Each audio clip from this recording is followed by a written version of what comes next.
all of you today's fifth standard Saketana subject Indian Islands. Indian Islands, a piece of land surrounded by water on all sides is called on island. The Andaman, Nicobar and Lakshadweep are the island of India.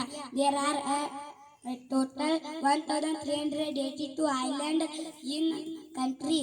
Great Nicobar Island is Indian largest island. Netrani Island belongs to Karnataka.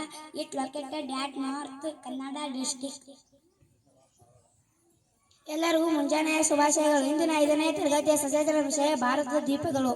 ಸುತ್ತಲೂ ನೀರಿನಿಂದ ಆವರಿಸಿರುವ ಭೂಭಾಗವನ್ನು ದ್ವೀಪ ಎನ್ನುವರು. ಅಂಡಮಾನ್ ಮತ್ತು ನಿಕೋಬಾರ್ ಹಾಗೂ ಲಕ್ಷದ್ವೀಪಗಳು ಭಾರತದ ದ್ವೀಪಗಳಾಗಿವೆ.